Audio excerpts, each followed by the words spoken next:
मैं राजेंद्र बजाज चंडीगढ़ की watch channel से आज मौजूद हूँ चंडीगढ़ क्लब के पास, जहाँ पे म्यूचुअल फंड की तरफ से भारत निवेश मैराथन का ऑर्गेनाइजर ने ऑर्गेनाइज की और जो भी पार्टिसिपेंट्स हैं उनको मेडल दिए गए, उनके लिए रिफ्रेशमेंट का इंतजाम था। और मेरे पास खड़े हैं इन्वेस्टर सर्विसेज के बीएससी और एनएससी के नुमाइंदे।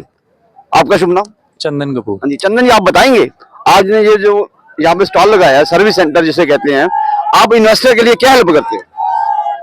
सर, वर्ल्ड इन्वेस्टर वीक में हम यहाँ इसलिए आए हैं ताकि हम वर्ल्ड लेवल पे सभी इन्वेस्टर्स को अवेयर कर सकें कि उनका जो सिक्योरिटीज मार्केट में उनके पास क्या राइट्स हैं, क्या ड्यूटीज़ हैं, ताकि वो उनसे अवगत रहें, ताकि उनके साथ मार्केट में किसी तरह का भी फ्रॉड ना हो सके। हम कभी भी मार्केट में कोई भी ब्रोकर के अगेंस्ट उनका कोई भी ग्रीवियंस है, हम हमेशा उनके लिए यहाँ पे अवेलेबल हैं। हमारे चंडीगढ़ में 2 ऑफिस हैं, एक बीएससी का है, एक एनएससी का है। सो हम वहाँ पे इस इन्वेस्टर्स के लिए अवेलेबल हैं, सो डैट कभी भी उनको कोई कभी किसी ब्रोकर के अगेंस्ट या कोई भी मार्केट में आजकल जो भी फ्रॉड चल रहे हैं उनके अगेंस्ट कोई भी इशू है तो they can come over us, वहाँ पे अपनी कंप्लेंट रजिस्टर करवा सकते हैं और हम उस कंप्लेंट को फिर स्कोर्स पोर्टल के माध्यम से रिजॉल्व करवाते हैं। इसकी कंप्लेंट के लिए उसको पर्सनली आपको पास आना पड़ेगा ऑफिस में, या कोई ऑनलाइन पोर्टल है आपका जिसपे वो रजिस्टर कर सकता है? सर, हमारे पास ऑनलाइन पोर्टल है, स्कोर्स का पोर्टल है, जिसके थ्रू वो कंप्लेंट को रजिस्टर करवा सकते हैं। ऑल्टरनेटिवली हमारा एक और पोर्टल है स्मार्ट ओडीआर का, वहाँ पे भी वो कंप्लेंट रजिस्टर कर सकते हैं और विद इन 21 डेज हम कंप्लेंट को रिजॉल्व करवाते हैं। विद इन 21 डेज कंप्लेंट को रिजॉल्व कर देते हो और जो कस्टमर है, जो इन्वेस्टर है, वो सेटिस्फाई होकर जाता है? यस सर, हमारा कंप्लीट टैट यही रहता है कि उसको हम 21 डेज के अंदर अंदर रिजॉल्व करें। अगर वो प्रॉब्लम हमारे लेवल पे रिजॉल्व नहीं हो पाती है तो हम उसको फर्दर कंसीलिएशन में और आर्बिट्रेशन के थ्रू रिजॉल्व करवाते हैं, जहाँ पे हमारे पैनल पे कुछ कंसीलिएटर्स और आर्बिट्रेटर्स अपॉइंटेड हैं जो रिनाउंड पर्सन हैं, लर्नड जजेस हैं, एडवोकेट्स हैं, सीनियर पर्सन्स हैं, जो मीटिंग करते हैं इन्वेस्टर्स और ब्रोकर्स के थ्रू और अपने जजमेंट पास करते हैं। ओके, तो ये जो आपने सर्विस सेंटर स्टार्ट किया चंडीगढ़ में, कितने साल पहले किया था? सर, ये हमारा एनएससी का सेंटर 2016 से एस्टेब्लिश है, इंडस्ट्रियल एरिया फेज 1 में। ठीक है, 2016 से एस्टेब्लिश है। 21 डेज में आप दावा करते हो, आप रिजॉल्व करा देते हो। नहीं होता तो आप इसको आगे कंसिलिएशन में या आगे फर्दर आर्बिट्रेशन में डाल देते हो। तो कितनी देर में जो कस्टमर है उसको उसका रिटर्न मिल जाता है या उसको उसका जो कंप्लेंट रिजॉल्व हो जाती है आपके हिसाब से? सर, 21 डेज हमारा टैट रहता है, उसके आगे प्लस 30 डेज का और टैट रहता है, तो मैक्सिमम आप लेके चलिए 1.5 से 2 महीने के अंदर हमारा पूरा टारगेट रहता है कि कस्टमर पूरी तरह से उसका ग्रीवियंस रिजॉल्व हो सके। नॉर्मली आपके पास कंप्लेंट्स जो आती है, किस तरह की कंप्लेंट्स आती है?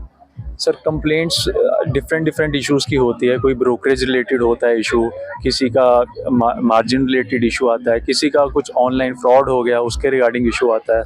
तो डिफरेंट चीज़ें हैं। आजकल क्या फ्रॉड चल रहा है कि लोग ब्रोकर के नाम से फर्जी ऐप्स बना लेते हैं जो कि नॉर्मल इन्वेस्टर्स को मालूम नहीं होता है, तो हम उनको अवगत कराते हैं कि आपको जो भी ब्रोकर के यहाँ रजिस्टर करना है, जहाँ भी आप अकाउंट ओपन कर रहे हैं, आप सेबी की वेबसाइट पे जाके उनके जो लिंक दिए गए हैं रजिस्टर्ड ब्रोकर्स के, वहाँ से ही अपना अकाउंट ओपन करें ताकि आपको पता चले जेन्युइन ब्रोकर कौन है और फ्रॉड ब्रोकर कौन है। तो मैं आपसे ये कहना चाहूंगा, आपको पता है चंडीगढ़ में जो पूरे हिंदुस्तान में फाइनेंशियल एडवाइजर्स होते हैं जो कि इतना ज्यादा इन्वेस्टर को नहीं बताते हैं। वो कहते हैं मैं फाइनेंशियल एडवाइजर हूँ, जो मैं आपको एडवाइस दे रहा हूँ, this mutual fund is better, this is better, इसमें इन्वेस्ट करो, इसमें इन्वेस्ट करो। वो आम इन्वेस्टर उनके जनसे में आ जाता है, अक्सर आ जाता है, क्योंकि आम इन्वेस्टर को उसकी जानकारी नहीं होती। जो फाइनेंशियल एडवाइजर कहता है वो उसकी बात मान लेते हैं। इसके लिए आपने कोई आप प्रोग्राम कंडक्ट करते हो आम पब्लिक के लिए? जी सर, हमारा अभी पैन इंडिया में हमने वर्ल्ड इन्वेस्टर वीक में सारे सिटीज़ में इस तरह के प्रोग्राम्स ऑर्गेनाइज किए हैं। कई कॉलेजेस में किए हैं, कई डिपार्टमेंट्स के गवर्नमेंट डिपार्टमेंट के साथ मिलकर किए हैं, कई बीएसएफ और अपने जो बॉर्डर सिक्योरिटी फोर्स हैं या इस तरह के इंस्टीट्यूशन हैं, सबके साथ हमने मिलकर टाइप्स किए हैं। यूनिवर्सिटीज़ लेवल पे भी किए हैं। तो हमारा हर तरह की कैटेगरी, जनरल पब्लिक को लेके स्टूडेंट्स, सबके साथ हमने इस वीक में सेशंस किए हैं। और इसके अलावा भी हमारा बाकी पूरा साल भी सेशंस चलते रहते हैं अवेयरनेस, जहाँ पे जिसको हम रीसा कहते हैं, regional investor service awareness programme, RISA. इस तरह के हमारे प्रोग्राम चलते रहते हैं सेबी एनएससी को मिला के। तो आम इन्वेस्टर को कैसे पता चलेगा कि ये जो ब्रोकर है, जो फाइनेंशियल एडवाइजर ने उसके बताया, ये फ्रॉड है या नहीं है? सर इसीलिए मैंने आपको पहले भी बताया कि जो सेबी की वेबसाइट पे आप चेक कर सकते हैं जो ब्रोकर है वो रजिस्टर्ड ब्रोकर है कि नहीं है। अगर आपने उसके थ्रू ही लिंक को ओपन करके अपना अकाउंट ओपन किया है तो आपके साथ फ्रॉड के चांसेस ख़त्म हो जाते हैं। अगर आप व्हाट्सएप चैनल्स के थ्रू, टेलीग्राम चैनल्स के थ्रू, फेसबुक या इंस्टाग्राम के थ्रू जाके लिंक्स के द्वारा अपने अकाउंट्स ओपन कर रहे हैं तो आपके साथ फ्रॉड होने के बहुत चांसेस हैं। आजकल जनता इसी चक्कर में झांसे में फंस रही है। एक मैंने और भी देखा है, मैंने खुद म्यूचुअल फंड में एक बार इन्वेस्ट किया था। जो फाइनेंशियल एडवाइजर होता है, जो आपको एडवाइस करता है इन्वेस्ट करने के लिए, उसका पासवर्ड अपने पास रखता है, ऐसा क्यों? सर वो इसलिए अपने पास रखते हैं ताकि वो उसका कंट्रोल अपने पास रख सकें कि जब हम चाहें इन्वेस्ट करना चाहें, जब हम चाहें सेल कर सकें। लेकिन हम हमेशा इन्वेस्टर को कहते हैं कि हर जिस तरह से आप अपने बैंक अकाउंट का यूज़र आईडी पासवर्ड किसी के साथ कॉम्प्रोमाइज़ नहीं करते हैं, उसी तरह से आप अपने ट्रेडिंग अकाउंट, डीमैट अकाउंट का भी यूज़र आईडी पासवर्ड किसी के साथ कॉम्प्रोमाइज़ मत कीजिए। ये सेबी का फर्स्ट एंड फॉरमोस्ट रूल है कि आप अपने अकाउंट क्रेडेंशियल्स को किसी के साथ भी कॉम्प्रोमाइज़ मत कीजिए। लेकिन फिर भी वो आम इन्वेस्टर को फोर्स करते हैं कि उसका एक्सेस जो है उनके पास ही रहेगा, ऐसा क्यों? सर वो हमेशा इन्वेस्टर को अपने काबू में रखना चाहते हैं, कंट्रोल में रखना चाहते हैं ताकि इन्वेस्टर को अपने राइट्स या अपनी ड्यूटीज़ का पता ना चले। ठीक है, तो हमारा यही टारगेट है कि इन्वेस्टर ज़्यादा से ज़्यादा अवेयर हो सके, उसको हर चीज़ ऑनलाइन अवेलेबल रहे ताकि उसको आने जाने का भी जो एक इनकन्वीनियंस होती है वो भी ना रहे। तो ये सेबी की गाइडलाइंस में आता है कि जो फाइनेंशियल एडवाइजर है उसका एक्सेस, किसी भी इन्वेस्टर का एक्सेस अपने पास रखे?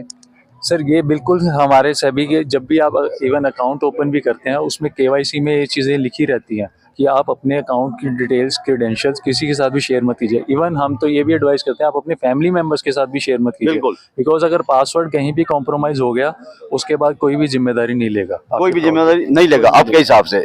लेकिन सुनने में अभी भी देखने में आएगा, आप एट रैंडम 100 में से 100 फाइनेंशियल एडवाइजर की इंटरव्यू ले लो या उनसे मिल लो, 100 में से 80% एडवाइजर आपको मिलेंगे जो कहेंगे एक्सेस आपका मेरे पास रहेगा। जी सर, ये सर देखिए फ्रॉड हम जितना मर्जी करना चाहें ख़त्म, बट 100% ख़त्म करना is next to impossible. But फिर भी हमारा इस तरह से कैंपेन चल रहा है, हमारा अवेयरनेस इतना हाई लेवल पे चल रहा है कि हम उसको पूरा, हमारी कोशिश है कि ईच एंड एवरी पर्सन और लेमैन तक भी ये चीज़ पहुंचाई जाए ताकि जब भी लेमैन अगर अपना 100 रुपया भी मार्केट में लगा रहा है तो ही शुड बी अवेयर कि उसको अपने 100 रुपये को कैसे प्रोटेक्ट करना है। बहुत ही धन्यवाद आपका, आपने बड़ी अच्छी जानकारी इन्वेस्टर्स के लिए दी। मैं राजेंद्र बजाज, चंडीगढ़ की आवाज़ चैनल से आपका धन्यवाद करता हूं। ऐसे कैंप आप लगाते रहिए, इन्वेस्टर को फ्रॉड से बचाते रहिए। धन्यवाद।